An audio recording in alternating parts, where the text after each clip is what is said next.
ด้วยพลังนี้ครับท่านจะควบคุมโลกได้ทั้งใบเลยพลังนั้นมีชื่อว่าความนิ่งสงบในเอพิโซดนี้เราจะมาพูดถึงหนังสือเล่มนี้กันอีกครั้งหนึ่งครับ Stillness is the key หลายท่านน่าจะเคยคุ้นชื่อของผู้เขียนท่านนี้นะครับ Ryan Holiday ก่อนอื่นต้องขอแสดงความยินดีด้วยครับที่ประเทศไทยบ้านเรานำหนังสือเล่มนี้มาแปลเป็นหนังสืออีกเล่มหนึ่งที่ควรค่าแก่การอ่านสักครั้งในชีวิตครับก่อนอื่นเรามาไขประโยคที่ว่า stillness is the key กันก่อนคำว่า stillness คือความนิ่งสงบความนิ่งเฉยหรือความสามารถในการควบคุมตัวเองแม้จะต้องรายล้อมไปด้วยความโกลาหลก็ตามสิ่งนั้นเรียกกันว่า stillness แล้วเพราะอะไรความ stillness หรือความนิ่งสงบนี้จะสามารถควบคุมโลกได้ทั้งใบสิ่งที่ผมพูดออกไปนั้นจะเกินจริงหรือไม่คุณผู้ฟังทุกท่านครับเรามาไขความลับนี้ไปด้วยกันก่อนอื่นต้องขอบพระคุณทางสำนักพิมพ์วีเลอร์นะครับที่ส่งหนังสือเล่มนี้มาพอแปลเสร็จแล้วส่งมาให้ทางผู้ร่วมงาน The Library เลยขอบพระคุณอย่างยิ่งครับเป็นเกียรติมากแล้วก็ขอบคุณคุณ Ryan Holiday และคุณจารุจันทร์คงมีสุขสำหรับการแปลหนังสือเล่มนี้นะครับแปลออกมาดีมากก่อนที่จะเริ่มเรื่องครับขออนุญาตอ่านด้านหลังปกหนังสือเพราะเขาแปลและเขียนออกมาดีมากและถ้าเราพลาดตรงนี้ไปเราจะไม่เข้าถึงแก่นโลกแห่งศตวรรษที่21รวดเร็ววุ่นวายและไร้ความสงบคุณผู้ฟังว่าประโยคนี้มีความจริงเท็จแค่ไหนครับความนิ่งสงบคือเบรกที่จะทำให้เราเดินช้าลงความนิ่งสงบคือแว่นส่องหาโอกาสที่คนอื่นมองไม่เห็นความนิ่งสงบคือตัวกระตุ้นจินตนาการให้โลดแล่นความนิ่งสงบคือหนทางสู่สมดุลระหว่างชีวิตและการทำงานและความนิ่งสงบอาจเป็นสิ่งที่ทำได้ยากที่สุดในเวลาเดียวกันปิดประโยคท้ายได้ดีมากครับสมมติคุณผู้ฟังตื่นเช้ามาแล้วก็โดนข่าวสารประคมโดนโซเชียลมีเดียโดนทีวีเข้ามาความนิ่งสงบจะค่อยๆถดถอยลงไปเรื่อยๆและบางทีครับการทำให้ตัวเราเองได้เชื่อมโยงกับความนิ่งสงบอาจจะเป็นสิ่งที่ยากและเราก็โหยหามากที่สุดก็ว่าได้ครับก่อนที่เราจะไปเรียนรู้กันต่อครับผมมีบางอย่างอยากจะมามอบให้กับท่านทุกท่านเคยได้ยินกิงโกบิโลบาหรือต้นแปะกล้วยไหมครับนี่คือหนึ่งในสายพันธุ์ต้นไม้ที่เก่าแก่ที่สุดในโลกมีอายุมาแล้ว200 ล้านปีครับโดยจุดเด่นของต้นนี้ก็คือการที่มีใบเป็นรูปทรงใบพัดการมีลำต้นที่แข็งแกร่งและที่สำคัญบางต้นมีอายุมากกว่า1,000 ปีและบางส่วนของกิงโกบิโลบาครับถูกนำมาใช้ทางด้านการแพทย์อย่างแพร่หลายทั้งในประเทศจีนและประเทศญี่ปุ่นและทุกท่านครับสารสกัดจากใบแปะกล้วยก็เป็นหนึ่งในทางเลือกที่ผมใช้บำรุงรักษาสมองตัวเองครับเพราะงานที่ผมทำใช้สมองเยอะมากจริงๆทุกท่านสามารถเห็นได้จากงานวิจัยครับพบว่าสารจากใบแปะกล้วยมีสารแอนตี้ออกซิแดนต์ซึ่งประกอบไปด้วยฟลาโวนอยด์และเทอร์ปีนอยด์และแน่นอนครับผมเลือกและจบกับเจแปนกิงโกบิโลบาสารสกัดจากใบแปะกล้วยจากแบรนด์คาริเต้ครับซึ่งเขาคิดค้นสูตรและพัฒนาผลิตภัณฑ์จากประเทศญี่ปุ่นท่านสามารถเริ่มต้นดูแลสมองตัวเองได้ง่ายๆเพียงแค่1 แคปซูลครับหากต้องการรายละเอียดเพิ่มเติมครับทุกท่านสามารถดูได้ที่ www.clarity.asia/librarypodcast ครับหรือทุกท่านจะกดลิงก์ข้างล่างก็ได้ครับเดี๋ยวพวกเราจะวางไว้ให้เพราะสุดท้ายครับหากคุณภาพสมองของท่านดีชีวิตท่านจะไม่ดีขึ้นได้อย่างไรจริงไหมครับรูปแบบการเขียนหนังสือของคุณ Ryan Holiday นะครับหากท่านต้องการบรรลุความนิ่งสงบมันจะเป็นกุญแจชุดหนึ่งซึ่งจะมีกุญแจอยู่3 ดอกดอกแรกคือความคิดครับเราจะมาเริ่มที่กุญแจชุดนี้กันกุญแจแห่งความคิดนี่คือคีย์แรกด้วยกุญแจนี้ท่านจะสามารถควบคุมสิ่งที่กำหนดผลลัพธ์ในชีวิตของท่านได้ทั้งหมดเลยสิ่งนั้นคือความคิดครับความคิดกำหนดคำพูดความคิดกำหนดการกระทำความคิดกำหนดนิสัยความคิดกำหนดทัศนคติที่เรามีต่อโลกความคิดกำหนดทุกผลลัพธ์ที่จับต้องได้ด้วยสิ่งที่จับต้องไม่ได้นี่เองคำถามก็คือผมอยากให้คุณผู้ฟังทบทวนสิ่งที่ติดตัวท่านตลอดเวลาความคิดที่ท่านมีอยู่ตอนนี้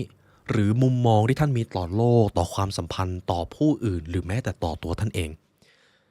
ใช่ความคิดที่ท่านปรารถนาแล้วหรือไม่ครับคุณผู้ฟังต้องการประสบความสำเร็จคุณผู้ฟังต้องการเป็นคนที่ดีที่สุดเท่าที่จะเป็นได้ความคิดที่ท่านมีอยู่ในตอนนี้ สนับสนุนความปรารถนานั้นหรือไม่ครับผมตอบไม่ได้ครับมีแค่คนเดียวที่ตอบได้ตัวท่านเองและเราจะมาเริ่มบทแรกกันครับวิธี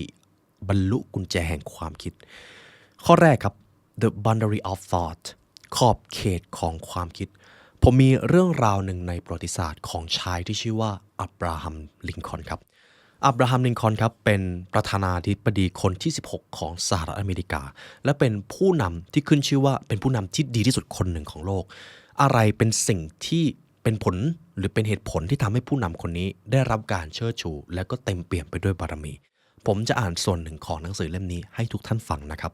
อย่างที่เรารู้กันครับผลงานหรือเหตุการณ์ที่โด่งดังที่สุดในยุคของท่านอับราฮัมลิงคอล์นก็คือสงครามกลางเมืองอเมริกาผมจะขอเล่าสั้นๆนะครับทางประวัติศาสตร์ในช่วงนั้นครับเรียกได้ว่าเป็นสงครามที่ใหญ่ที่สุดของแผ่นดินอเมริกาคือการแบ่งแยกระหว่างอเมริกาเหนือและอเมริกาใต้ความแตกต่างของนโยบายทั้งสองฝั่งนี้ก็คือ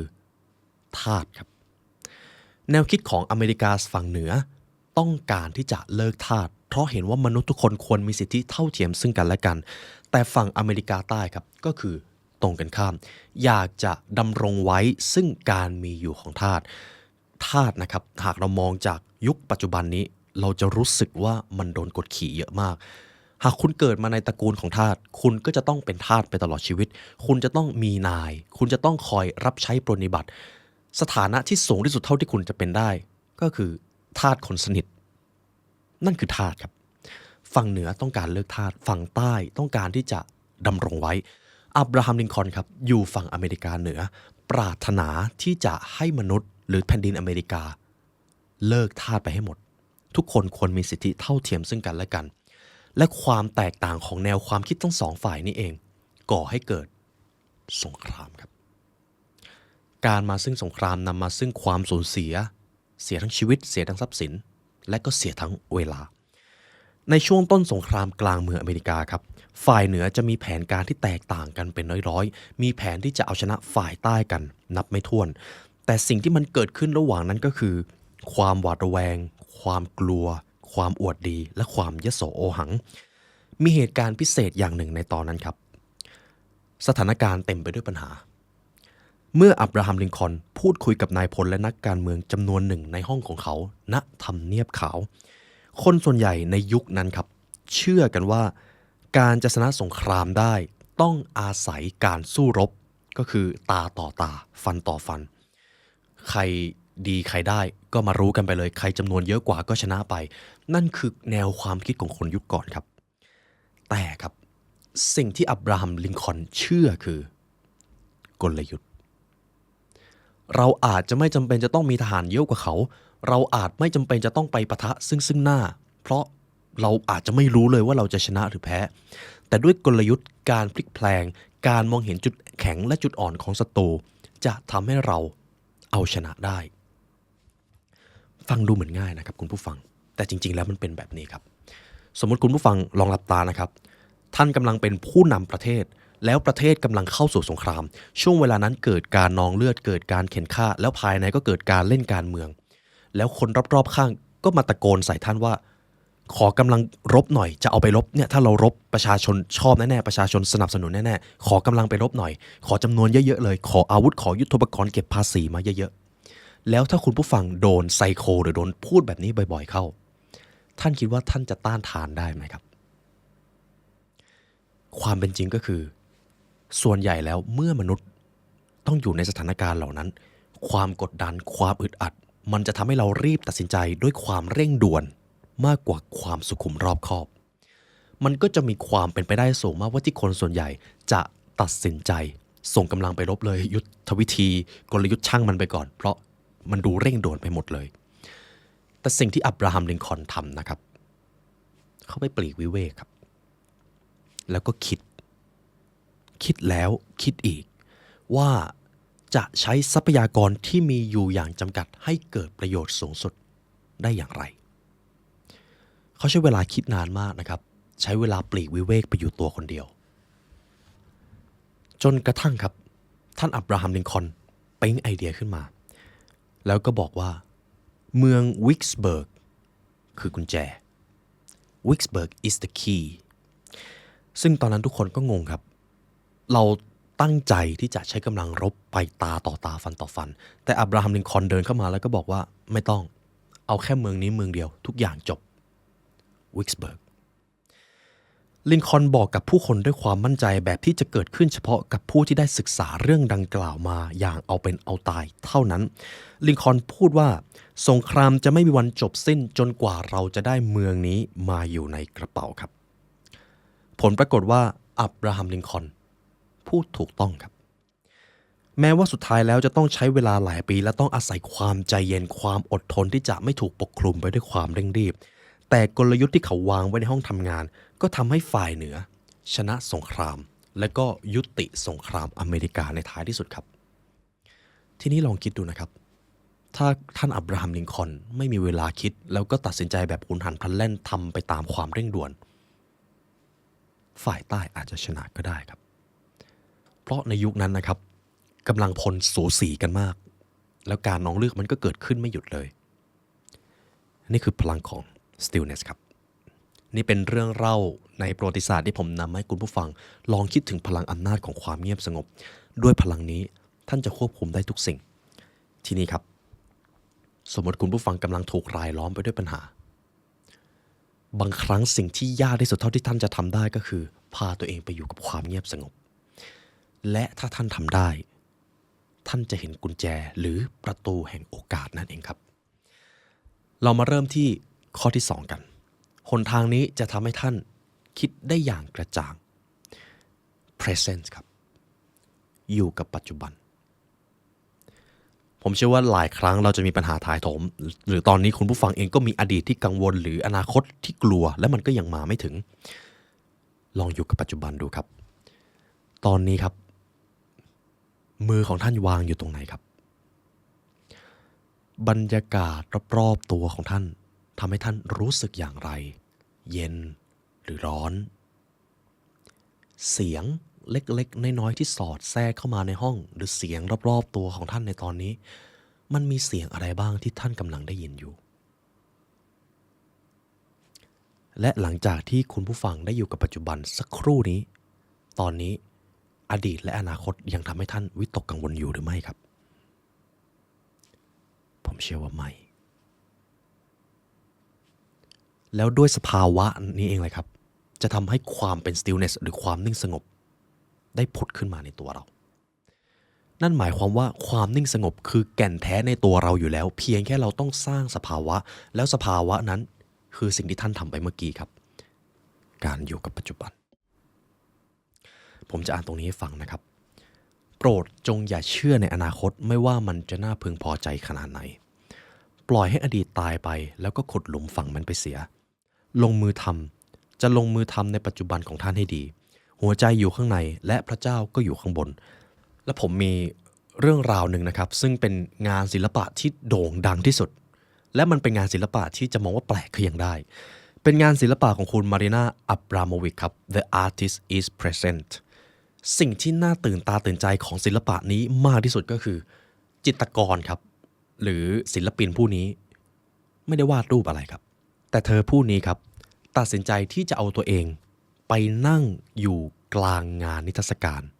แล้วก็จ้องมองทุกคนที่เดินผ่านไปอยู่อย่างนั้น750ชั่วโมงครับทุกท่านฟังไม่ผิดครับซึ่งถ้านับเป็นวันก็คือ79วันครับโดยมีคนแปลกหน้า 1,545 คนมาอยู่ตรงหน้าเธอไม่มีตัวช่วยเธอไม่มีการวอกแวกและไม่มีกระทั่งหนทางไปเข้าห้องน้ำแล้วทำไมเธอต้องทำเช่นนี้การแสดงที่ว่านี่ครับเรียบง่ายและตรงไปตรงมามารีนาอับราโมวิชซึ่งมีอายุ63ปีและมีผมยาวเธอนั่งลงบนเก้าอี้ไม้แข็งๆครับแล้วก็จ้องใครก็ตามที่มาอยู่ตรงหน้าคนแล้วคนเล่าชั่วโมงแล้วชั่วโมงเล่ารวมๆแล้วเป็นเวลา3เดือนมารีนาอธิบายถึงการแสดงของเธอว่าจุดประสงค์ในที่นี้คือการทำตัวเองให้ว่างเปล่าเพื่อที่จะอยู่กับปัจจุบันได้สิ่งนี้เป็นสิ่งที่มหัศจรรย์มากครับทำให้มนุษย์ได้รู้ว่าการอยู่กับปัจจุบันจริงๆมันไม่ได้ง่ายครับ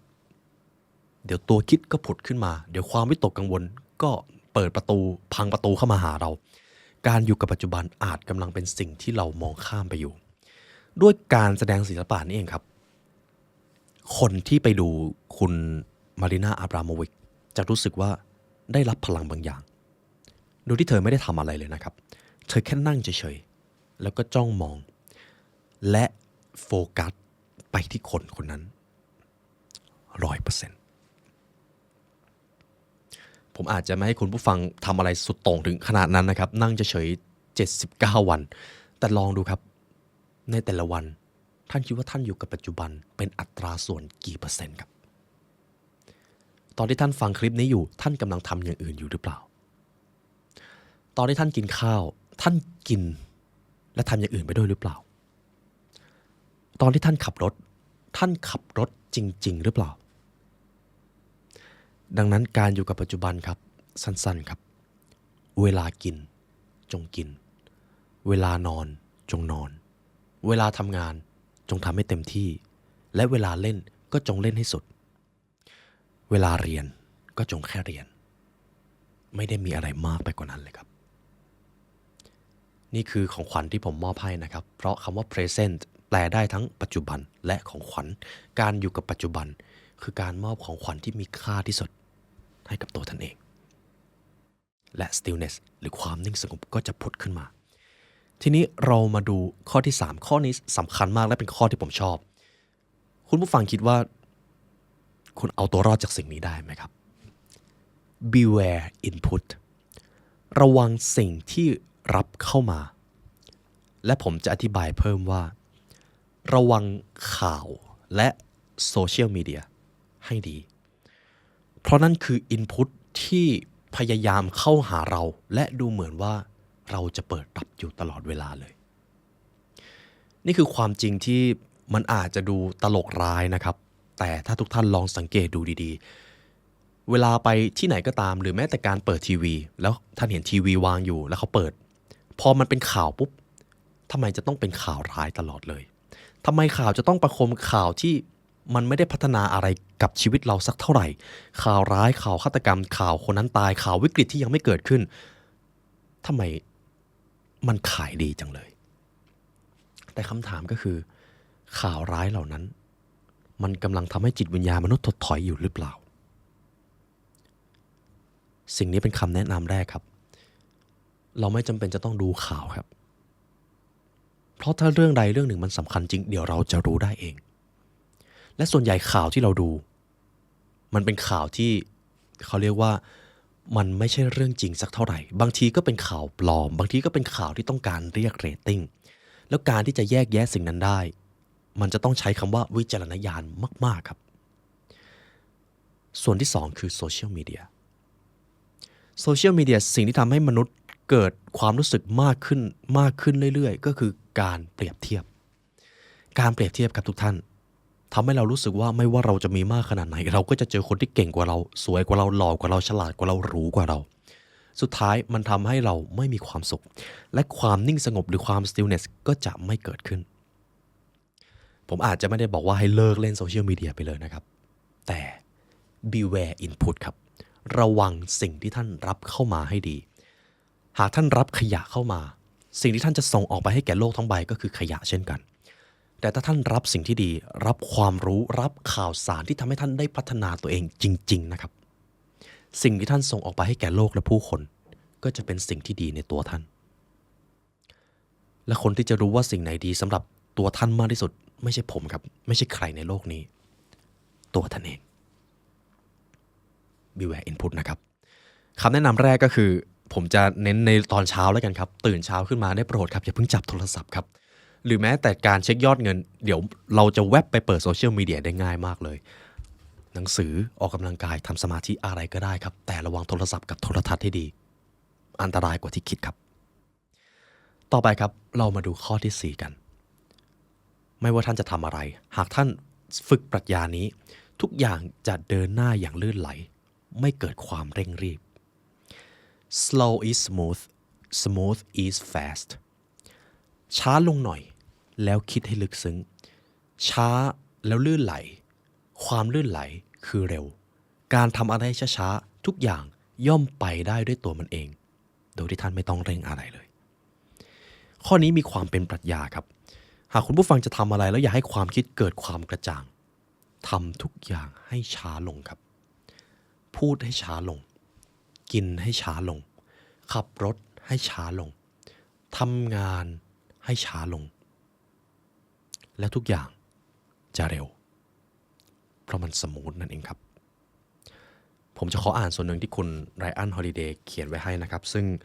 ข้อนี้เป็นอีกปรัชญาหนึ่งที่ผมได้เรียนตอนอยู่ในหลักสูตรรบพิเศษนะครับเวลาการใช้อาวุธไม่ต้องรีบทำพื้นฐานให้ดีทำช้าๆและเดี๋ยวทำบ่อยๆมันจะสมูทเองแล้วอะไรที่มันสมูทเดี๋ยวมันจะเร็วโดยอัตโนมัติเองมันมีสิ่งที่เรียกว่า muscle memory เข้ามาเกี่ยวข้องด้วยครับผู้เขียนท่านนี้ครับได้เขียนเอาไว้ว่าความทุกข์ส่วนใหญ่ของมนุษย์ที่เราพบเจอกัน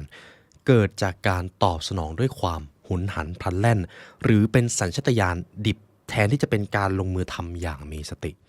สิ่งที่เราทำผิดพลาดส่วนใหญ่ในชีวิตมาจากสาเหตุเดียวกันครับ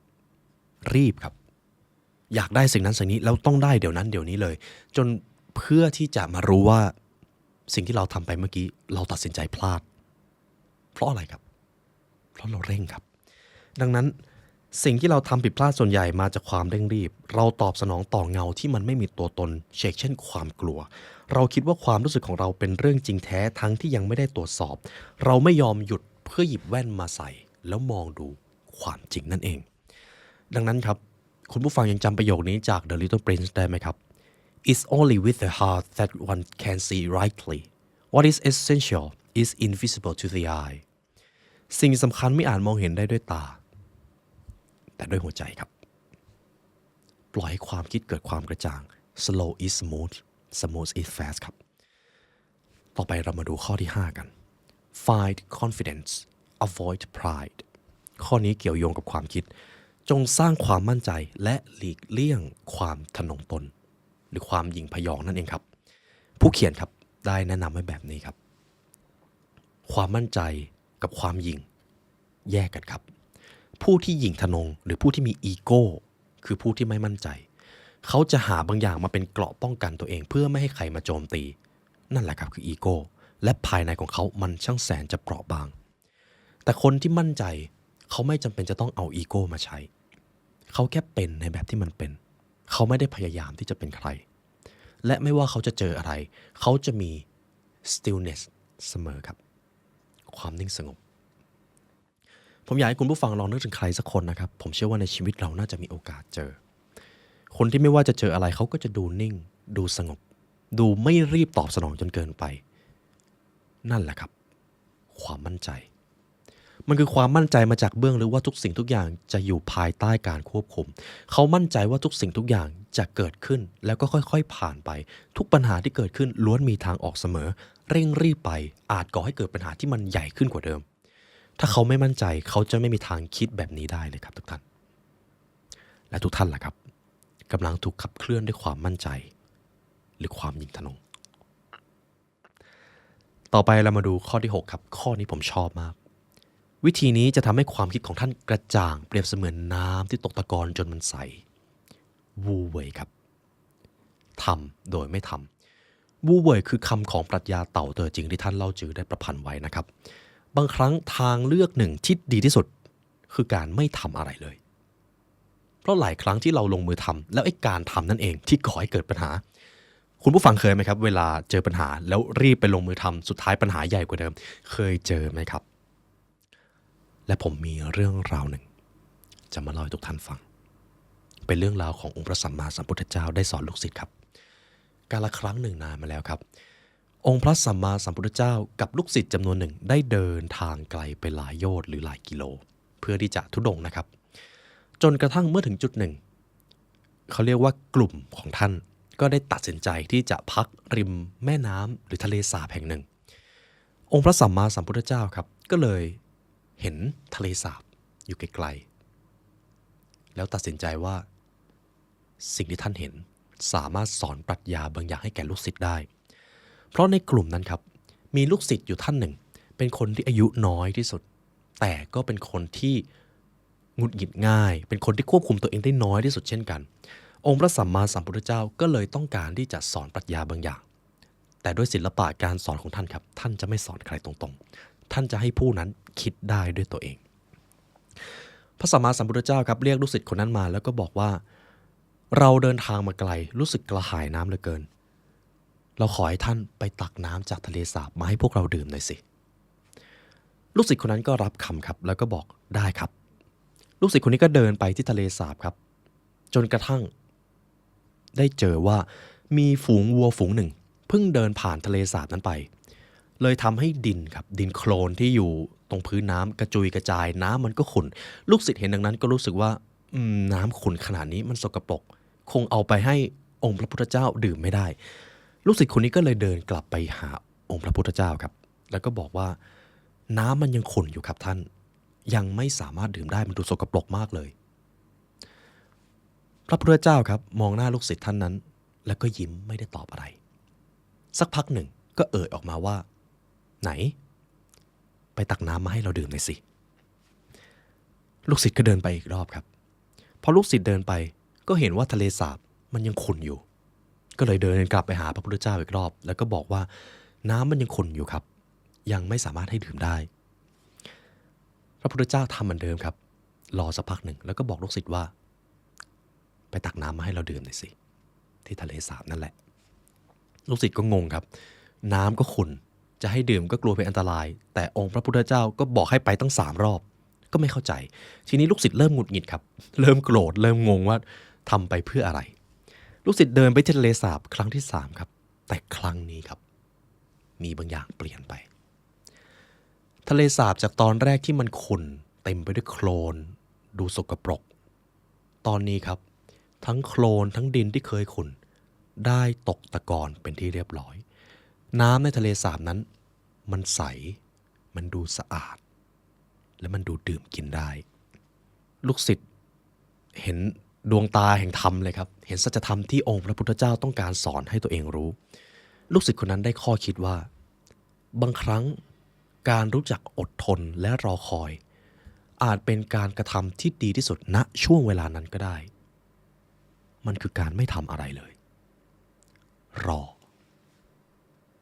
นี่คือเรื่องราวที่ผมชอบมากครับคุณผู้ฟังลองคิดดูนะครับถ้าลูกศิษย์เอาแต่จะทำอะไรสักอย่างเดินไปลุยน้ำพยายามปัดดินปัดโคลนให้มันหายขุ่นสุดท้ายเป็นไงครับขุ่นยิ่งกว่าเดิมเพียงแค่รออดทนและทุกอย่างจะค่อยๆกระจ่างแจ้งเองทุกท่านได้อะไรจากเรื่องนี้คอมเมนต์ได้นะครับเอาละครับจบเฟสที่1หรือจบกุญแจดอกที่1ไปอย่างสวยงามเรามาที่กุญแจดอกที่2กัน Spirit จิตวิญญาณครับตัวแรกคือความคิดตัวที่2คือจิตวิญญาณความคิดกับจิตวิญญาณต่างกันอย่างไรความคิดคือสิ่งที่กำหนดผลลัพธ์จิตวิญญาณคือสิ่งที่ดึงดูดทุกอย่างเข้ามาในชีวิตความคิดส่งพลังงานหรือส่งสัญญาณไปที่จิตวิญญาณเราอาจไม่สามารถเข้าไปแปลเปลี่ยนจิตวิญญาณได้โดยตรงแต่จิตวิญญาณสามารถแปลเปลี่ยนได้ด้วยความคิดและอีกตัวหนึ่งและเดี๋ยวผมจะเฉลยตอนท้ายว่าตัวนั้นคืออะไรแต่สุดท้ายแล้วครับจิตวิญญาณถ้าจิตวิญญาณของท่านดีท่านก็จะดึงดูดสิ่งที่ดีแต่ถ้าจิตวิญญาณของท่านรับแต่พลังงานลบๆรับแต่สัญญาณลบๆมาท่านก็จะดึงดูดสิ่งที่ไม่ได้ปรารถนาเข้ามาในชีวิตยังจำหนังสือ Power vs Force ได้ไหมครับจิตวิญญาณของเราถ้าแบ่งเป็นโซนพลังจะแบ่งออกมาได้เป็น2 ส่วน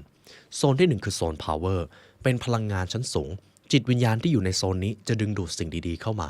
จิตวิญญาณโซนนี้ครับจะทำให้เรารู้สึกรักมีเหตุผล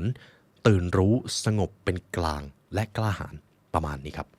แต่จิตวิญญาณที่อยู่ในโซน Force ครับจะเป็นโซนด้านลบเราจะรู้สึกโกรธรู้สึกหยิ่งรู้สึก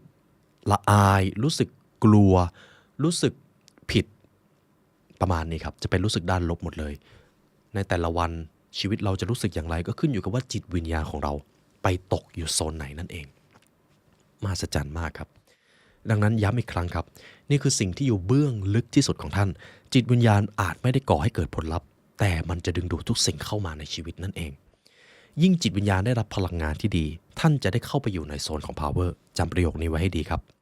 ยิ่งจิตวิญญาณของท่านได้รับพลังงานที่ดีท่านจะอยู่ในโซนของ power เรามาเริ่มที่ข้อแรกครับเรามาส่งพลังที่ดีให้จิตวิญญาณกันตัวที่1 choose virtue จงทำในสิ่งที่เป็นคุณธรรมเสมอคุณผู้ฟังเคยได้ยินประโยคที่ว่าความลับไม่มีในโลกไหมครับไม่ว่าท่านจะทำอะไรไม่ว่าจะเป็นสิ่งที่ผิดหรือสิ่งที่ถูก เราก็รู้อยู่แก่ใจถูกต้องไหมครับหากเราทำสิ่งใดก็ตามที่ไม่ใช่คุณธรรมสุดท้ายเราก็รู้และเราก็จะรู้สึกผิดความรู้สึกผิดคือฟอร์สหรือพลังงานด้านลบแล้วพลังงานด้านลบก็จะส่งสัญญาณไปที่จิตวิญญาณจิตวิญญาณของท่านพลังงานก็จะถดถอยลงและท่านก็จะดึงดูดสิ่งที่แย่ๆเข้ามาดังนั้นครับในแต่ละวันคุณผู้ฟังคิดว่าทุกท่านทำในสิ่งที่ตรงกับคุณธรรมของตัวเองตลอดเวลาอยู่หรือไม่ถ้าใช่ยินดีด้วยครับท่านกำลังดึงดูดสิ่งดีๆเข้ามาในชีวิตแต่ถ้าไม่เราอาจจะทำบางสิ่งที่มันผิดศีลธรรมผิดคุณธรรมของตัวเองก็แค่รู้ตัวแล้วก็เปลี่ยนแค่นั้นเองครับผมจะนำส่วนหนึ่งจาก The Seven Deadly Sins นะครับนี่คือวิธีที่ทรงพลังและเรียบง่ายที่สุดที่จะทำให้เรารู้ว่าเราจะสร้างคุณธรรมให้เกิดขึ้นในชีวิตอย่างไร The Seven Deadly Sins ครับคือบาป7ประการของชาวคริสต์ที่อธิบายถึงสภาวะด้านมืดของมนุษย์ทั้ง7ตัวทำยังไงก็ได้ครับให้แต่ละวันอย่าได้ตอบสนองด้วยสภาวะอารมณ์มืดทั้ง7นี้ตัวที่1คือความหยิ่งอย่าได้เอาตัวเองตอบสนองต่อความหยิ่งอย่าพ่ายต่อความหยิ่งนั่นเอง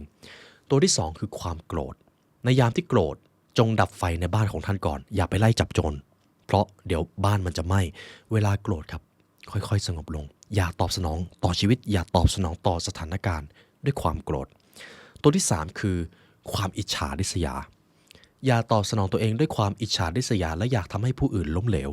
ความอิจฉามีอยู่ในตัวเราครับมีได้ครับแต่เราจะรับมือกับมันอย่างไรนั่นแหละครับตัวแปรสำคัญตัวที่4คือความตัณหา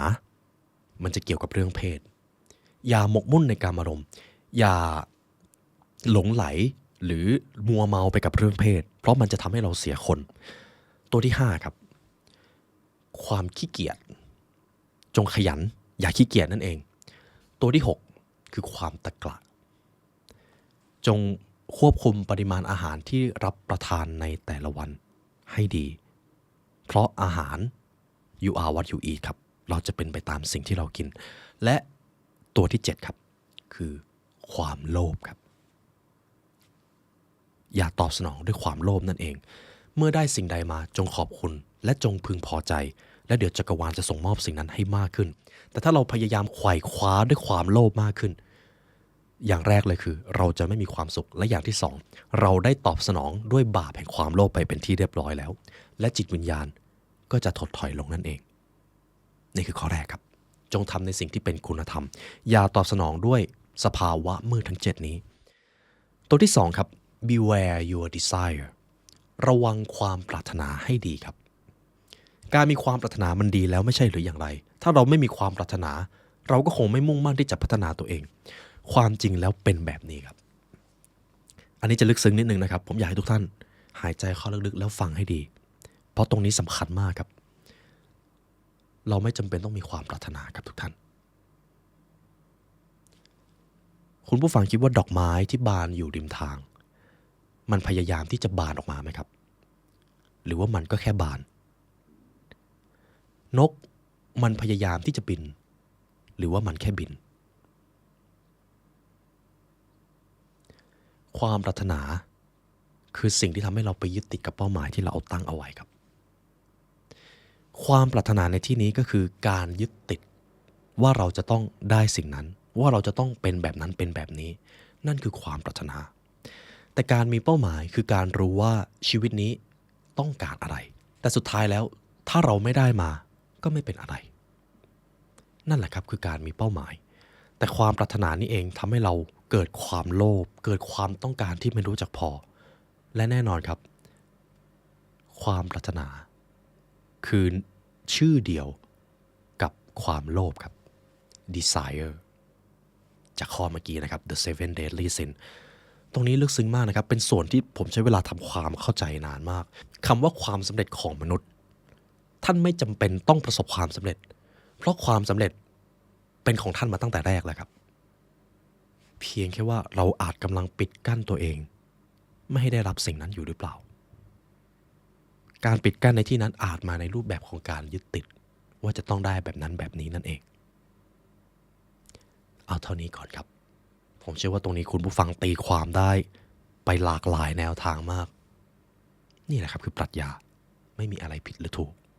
เพราะคนที่รู้คำตอบดีที่สุดคือท่านเอง เรามาที่ข้อที่ 3 ครับ accept the higher spirit ยอมรับในสิ่งที่สูงส่งกว่าท่านแล้วจิตวิญญาณของท่านจะถูกยกระดับคุณผู้ฟังเชื่อในอะไรครับพระเจ้าจักรวาลศาสดาการศึกษาธรรมชาติชี่จักระอะไรก็ตามแต่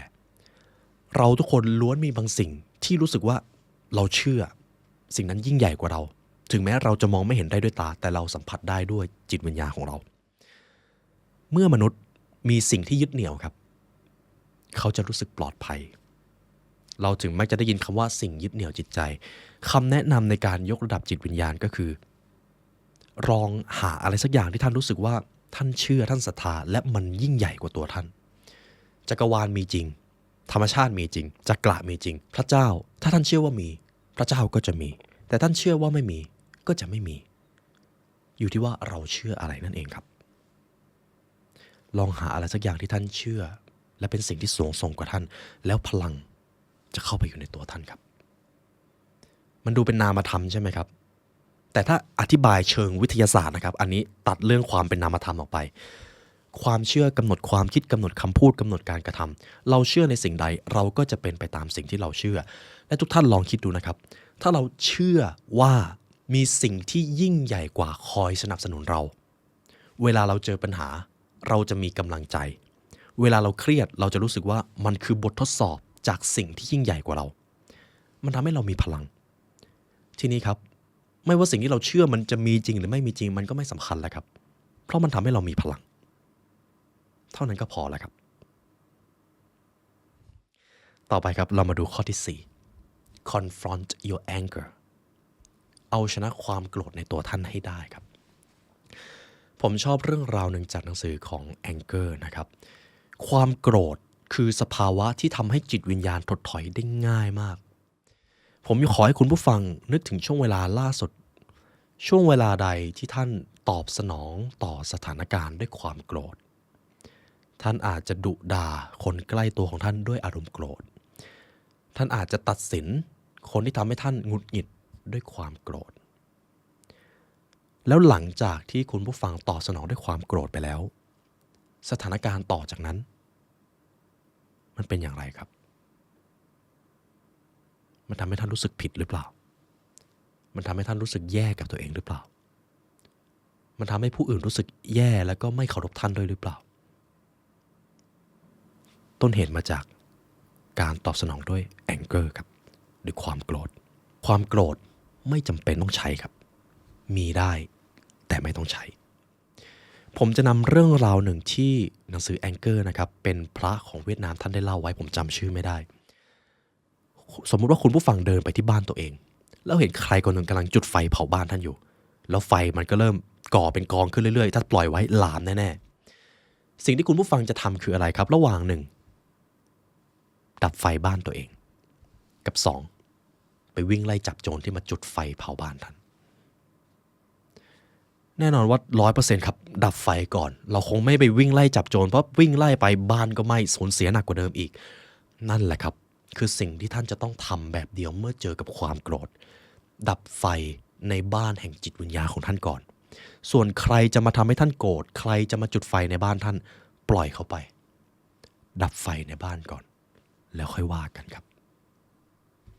ปรัชญานี้ลึกซึ้งมากนะครับหวังว่าจะเก็บไปฝันด้วยนะครับปรัชญานี้เอาล่ะครับข้อสุดท้ายของจิตวิญญาณ all is one ทุกสรรพสิ่งคือหนึ่งเดียวทุกความแตกต่างก็คือหนึ่งเดียวกันหากท่านยอมรับความแตกต่างของโลกใบนี้ได้จิตวิญญาณของท่านจะสลับมาอยู่โซน power อย่างรวดเร็วครับการยอมรับความแตกต่างคำว่ายอมรับความแตกต่างมันคือภาพสะท้อนของการถ่อมตัวการไม่ยึดติดการเข้าใจและการเห็นอกเห็นใจผู้อื่นอย่างแท้จริงจงเรียนรู้ที่จะยอมรับความแตกต่างตราบใดที่เรายังแบ่งแยกความเชื่อทางศาสนาความแตกต่างทางเชื้อชาติความคิดหรือแม้แต่ประสบการณ์ชีวิตหากท่านยังแบ่งแยกความเป็นมนุษย์ด้วยสิ่งเหล่านี้ท่านจะไม่มีทางได้รับกุญแจในการบรรลุจิตวิญญาณเลยไม่มีทางยอมรับความแตกต่างครับ all is one ทุกสรรพสิ่งคือหนึ่งเดียวกันเมื่อท่านยอมรับสิ่งนี้ได้ ท่านจะได้ค้นพบกุญแจเพื่อไขประตูแห่งจิตวิญญาณได้ทันทีเลยครับตอนนี้เลยทีนี้ครับคุณผู้ฟังมีครั้งไหนบ้างที่เรารู้สึกต่อต้านความคิดของใครสักคนที่แตกต่างจากเราคนนั้นคิดต่างจากเราคนนั้นนับถือสิ่งที่แตกต่างจากเราท่านตอบสนองหรือมีออโต้ทอทความคิดที่มันผุดขึ้นมาเป็นอย่างไรครับลองทบทวนดูครับและลองเปลี่ยนเป็นการยอมรับความแตกต่างซึ่งกันและกันได้หรือเปล่าลองไปคุยกับเขาทำไมคุณถึงคิดแบบนี้หรอทำไมคุณถึงศรัทธาในสิ่งนี้ทำไมคุณถึงเลือกทำแบบนี้ไหนเล่าให้ฟังหน่อยอยากรู้จริงๆนั่นแหละครับเมื่อท่านเริ่มต้นได้ท่านได้ค้นพบกุญแจแห่งจิตวิญญาณเป็นที่เรียบร้อยแล้วครับเฟสสุดท้ายครับกุญแจดอกที่3อย่างที่ผมบอกไว้ครับจิตวิญญาณของเราจะยกระดับขึ้นได้ขึ้นอยู่กับ 1. ความคิดและ 2. คือร่างกายครับ physical ตราบใดก็ตามที่เรายังเป็นมนุษย์อยู่ซึ่งแน่นอนครับคนที่ฟังผมและคนที่เรียนรู้กับผมยังเป็นมนุษย์อยู่เราจะต้องใช้ร่างกายครับย้ำนะครับตราบใดที่เรายังเป็นมนุษย์นี่คือของขวัญอันประเสริฐที่ทำให้มนุษย์สัมผัสได้ถึงความสวยงามของชีวิตและสรรพสิ่งคนที่มีร่างกายที่ดีจะขอพรนับพันข้อแต่คนที่มีร่างกายที่ย่ำแย่เขาจะขอพรแค่ข้อเดียวครับนี่คือร่างกายผมอยากให้คุณผู้ฟังทบทวนดูนะครับตอนนี้ร่างกายที่ท่านมีสุขภาพฟิตเนสและก็ความสมดุลของร่างกายใช่สิ่งที่ท่านปรารถนาหรือไม่ใช่ร่างกายในอุดมคติหรือไม่ถ้าใช่ยินดีด้วยครับสุขภาพของท่านดีท่านมีรูปร่างที่พึงพอใจกับตัวเองแต่ถ้าไม่ก็แค่เปลี่ยนครับค่อยๆยกระดับขึ้นและเรามาเริ่มกันข้อแรกครับ always walk ครับเดินบ่อยๆคำแนะนำสั้นๆจากคุณไรอันฮอลิเดย์นะครับคิดอะไรไม่ออกจงเคลื่อนไหวคิดอะไรไม่ออกจงเดินแล้วความคิดที่มันผุดขึ้นจากการเดินจะเป็นความคิดที่กระจ่างแจ้งเพราะส่วนใหญ่ในทุกวันนี้ครับเรานั่งนานจนมีคำว่า Office Syndrome พูดกันติดปากซึ่งมันเป็นเรื่องที่ทรมานเหมือนกันนะครับการเดินบ่อยๆนี่แหละครับจะทำให้ร่างกายเกิดการไหลเวียนเปลี่ยนผ่านของพลังงานได้อย่างสมบูรณ์ Smooth is fast เดินบ่อยๆครับผมจะถามคุณผู้ฟังว่าเราจะทำอย่างไรได้บ้างล่ะเราถึงจะสามารถสร้างสภาพแวดล้อมให้ตัวเองเดินบ่อยๆได้ขึ้นบันไดได้หรือเปล่าเวลาจะไปซื้ออาหารเดินไปแทนขับรถได้หรือเปล่าเดินแทนปั่นจักรยานได้หรือเปล่าลองสร้างสภาพแวดล้อมดูครับและคำแนะนำจากผมนะครับอันนี้ไม่ได้อยู่ในหนังสือหาโต๊ะยืนทำงานมาด้วยก็ดีครับเพราะพอท่านยืนท่านก็จะเดินง่ายแต่พอเรานั่งเราจะต้องลุกมา1 จังหวะก่อนแล้วถึงจะเดินได้ลองหาโต๊ะยืนทำงานครับยุคนี้จำเป็นมากถ้าท่านทำงานออฟฟิศนะครับเรามาดูข้อที่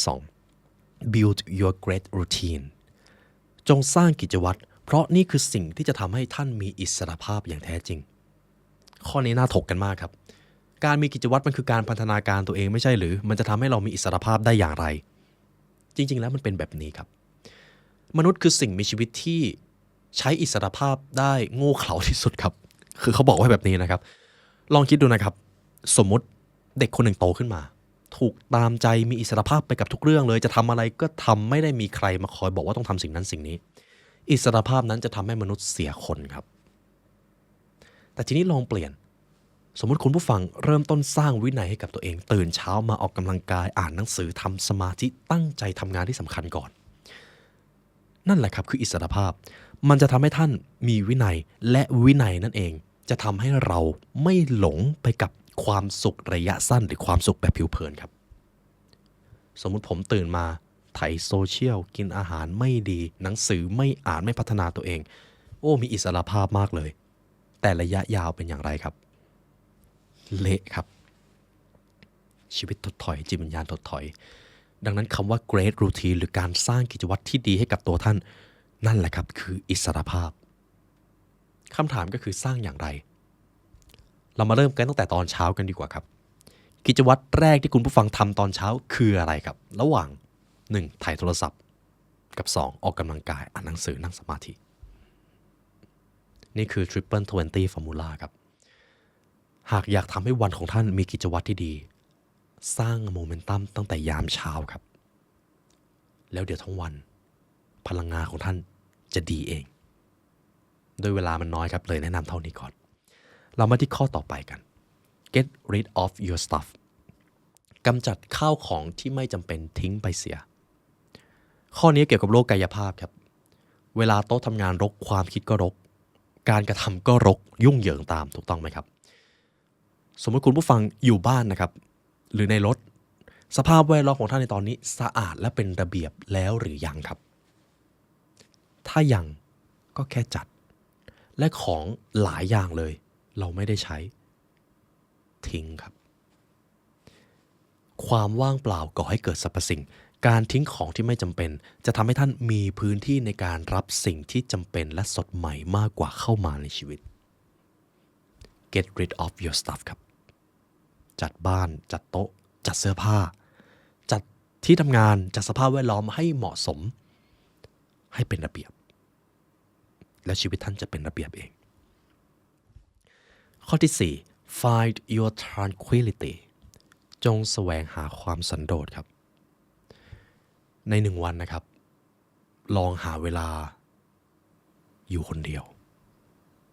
ไม่ต้องคุยกับใครทุกท่านได้ยินเสียงนี้ไหมครับเป็นเสียงที่เพราะมากเลยเสียงความสงบครับและทุกวันนี้มันอาจกำลังกลายเป็นสิ่งที่แพงที่สุดเท่าที่ท่านจะหาได้ลองให้เวลาตัวเองอยู่กับเสียงนี้บ่อยๆครับและเมื่อทุกอย่างตกตะกอนน้ำก็จะใสท่านจะมองเห็นทุกสิ่งในขณะที่ความยุ่งเหยิงมิอาจให้ท่านได้เลยแสวงหาความสันโดษครับสุดท้ายนี่ครับเรามากันที่ข้อที่5ครับ sleep นอนให้พอครับคำแนะนำเรื่องการนอนก็คือคุณผู้ฟังคิดว่าจะจัดเวลาอย่างไรได้บ้างที่จะทำให้ตัวเองหลับได้ถึง7 ชั่วโมงอย่างน้อยนะครับทำยังไงได้บ้างครับก่อนนอนไม่เล่นโทรศัพท์ได้หรือเปล่าจัดเวลานอนให้ตรงเวลาได้หรือเปล่านาฬิกาปลุกตั้งแล้วหรือยังจัดเวลานอนให้ดีครับยังจำ STF โมเดลได้ไหมครับที่ผมเคยเล่าไว้ก่อนหน้านี้สามารถดูได้ในคลิปก่อนนะครับการนอนคือพื้นฐานในด้านสุขภาพนอนดีแล้วเดี๋ยวทุกอย่างจะดีเอง 7-8 ชั่วโมง no phone ครับไม่มีโทรศัพท์และขอให้นอนเวลาซ้ำๆเดิมๆเพราะท่านจะหลับง่ายครับสุดท้ายนะครับจงเอาร่างกายของท่านไปเผชิญกับสิ่งนี้ courage ความกล้าหาญ choose courage ครับจงทำในสิ่งที่กล้าหาญจงเอาตัวเองออกจากพื้นที่ที่คุ้นเคยบ่อยๆเพื่อที่จะไปเจอความเป็นไปได้ใหม่ๆอย่าปล่อยให้ตัวเองหยุดอยู่กับที่เพียงเพราะรู้สึกกลัวจงเอาร่างกายของท่านทำในสิ่งที่กล้าหาญเผชิญความลำบากได้หรือเปล่าออกกำลังกายให้หนักขึ้นเอาชนะขีดจำกัดตัวเองทำในสิ่งที่เคยกลัวแต่ก็ยังทำนั่นแหละครับความกล้าหาญนี่ก็คือทั้ง3กุญแจที่จะทำให้ท่านได้ความนิ่งสงบมาครับพอมีกุญแจทั้ง3ชุดนี้ท่านจะควบคุมโลกได้ทั้งใบหากท่านควบคุมโลกของตัวเองได้โลกทั้งใบก็จะเปลี่ยนไปครับ A New Earth จะบังเกิดสวรรค์ได้เกิดขึ้นแล้วในโลกของท่านนี่ก็คือบทเรียนที่ผมนำมาจาก Stillness is the Key นะครับเป็นหนังสืออีกเล่มหนึ่งที่รู้สึกได้ปรัชญาแล้วก็สรุปสนุกมากขนาดทำครั้งที่2ยังรู้สึกถึง Impact บางอย่างเลยและเช่นเคยครับหากทุกท่านฟังมาถึงตรงนี้แล้วยังอยากใช้เวลาเรียนรู้กับทาง The Library เลยให้ลึกซึ้งกว่านี้ทุกท่านสามารถเรียนรู้ได้ผ่านพรีเมียมคอนเทนต์ของพวกเราครับพวกเราได้ทำเอาไว้มีทั้งตำราความสำเร็จตำราการพัฒนาตัวเองตำราจิตวิทยาและศาสตร์ความสำเร็จที่พวกเรากำลังสร้างขึ้นครับนี่คือศาสตร์ที่ลึกซึ้งที่สุดที่เท่าที่ผมจะส่งมอบไปกับทุกท่านได้ตอนนี้ทางผู้ร่วมงานกำลังเรียบเรียงกันอยู่นะครับแล้วเชื่อว่าทุกท่านจะค้นพบบางอย่างที่จะดึงศักยภาพสูงสุดของท่านมาให้และสุดท้ายนะครับในโลกใบนี้ที่เราอาศัยอยู่คนที่รู้ความจริงสูงสุดคนที่รู้ปรัชญาที่ดีที่สุดคนที่รู้วิชาที่เหมาะสมที่สุดในการใช้ชีวิตไม่ใช่ผมไม่ใช่ศาสดาองค์ใดไม่ใช่ศาสนาแต่เป็นตัวท่านเองมีแค่ท่านครับที่รู้ว่าชีวิตนี้จะใช้อย่างไรและเมื่อท่านอยู่กับความนิ่งสงบ ท่านจะเจอคำตอบนั่นเองครับและเช่นเคยครับในวันนี้ได้เวลาอันสมควรแล้วทางผู้ร่วมงาน The Library เลยและตัวผมไลออนยูวสิงห์ขอกล่าวอำลาทุกท่านไปก่อนขอให้วันนี้เป็นวันที่ดีของทุกท่านและขอให้จักรวาลคุ้มครองทุกท่านครับสวัสดีครับ